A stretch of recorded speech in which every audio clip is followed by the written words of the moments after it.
paste these together, but if I don't, this will be part 3.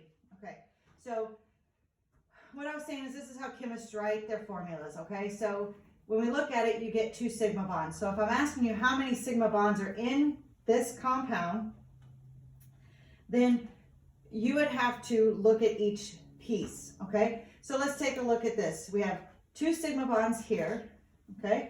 And then we have a sigma bond here, because the first one is a sigma bond. We have a sigma bond here, and there's another one here, because remember between the O and the H, and then there is another sigma bond here, one here, and one here, okay? So we have 2 sigma bonds here. Sorry, I forgot to count those. All right, so now how many pi bonds do we have? Well, we have a pi bond here, and then we have 2 pi bonds here, okay? So in this compound, we have 2, 3, 4, 5, 6, 7, 8. We have 8 sigma bonds, and we have 3 pi bonds, okay? So far, does it seem pretty easy, right? Well, let's get into the hybridization of this. This is where it gets a little bit more challenging. However, if you really stop and focus, it actually gets pretty easy if you think about it. Okay, so let's take this compound right here. We have C, Cl, H. We have a double bond C. Oops, let me get rid of that one because I wanted to put it up a little higher. We have an H and an H, okay? And I want to know what the hybridization of this carbon is. What is the hybridization of this carbon? Remember, hybridization is like an SP, SP1, I mean SP, SP2, SP3, because we're going to mix the 2 orbitals together, right? Well, if you remember from one of the videos, I think I said it in both videos so far, that only lone pairs and sigma bonds hybridize, okay? Only lone pairs and sigma bonds hybridize. If I didn't say it, write that down, okay? Only lone pairs and sigma bonds hybridize.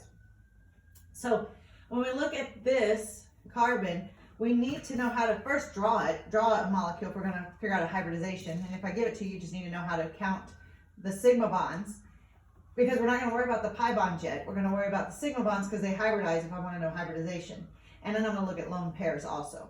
Okay, so in this carbon right here, I have a sigma bond here, because remember the first one made is a sigma, then I have a sigma here and a sigma here. So I have how many sigma bonds? Well, I have 3 sigma bonds. And I said only lone pairs and sigma bonds can make a hybridization. So one thing you need to write down, and I wrote it down here, is orbitals, the number of orbitals equals, oh sorry, I take that back. The number of, let me back it up, number of sigma bonds, sigma equals your number of orbitals that you need in a hybridization. So if I have 3 sigma bonds, I need 3 orbitals. And remember, carbon, when we hybridized it, you put the S and the P together, you usually get 4. So we had an sp3. Well, think about this.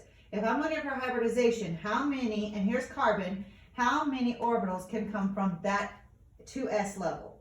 Only 1. So our hybridization is S to start with. How many came from the P?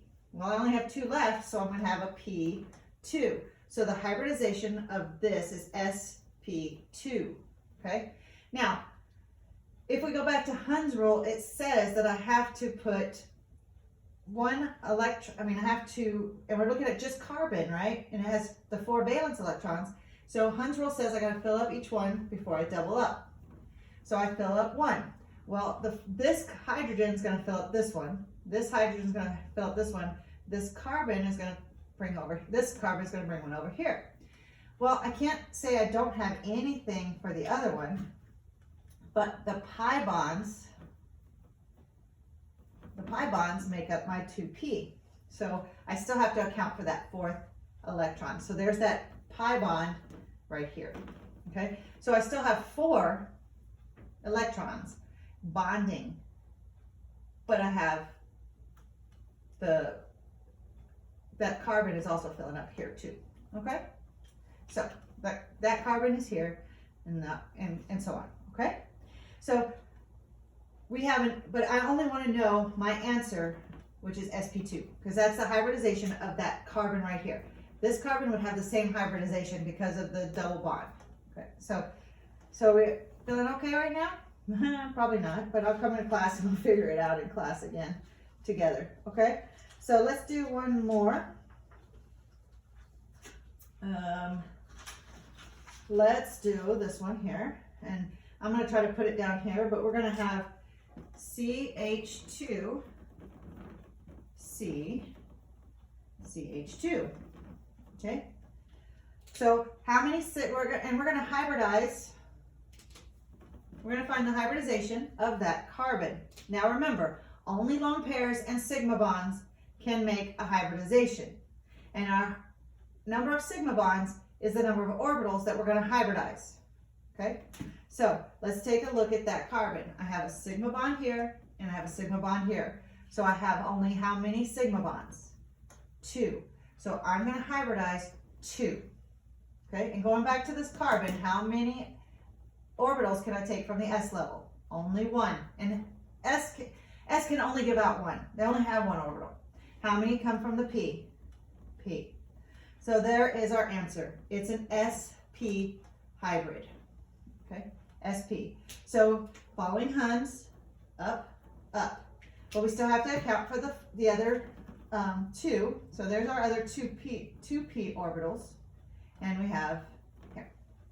So we hybridized this, and then these are where the other 2 are ending up, is in the 2p. Okay?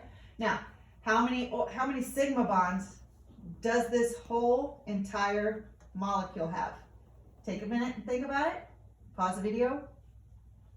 Okay, well, remember, there's 2 here, so there's two sigmas here.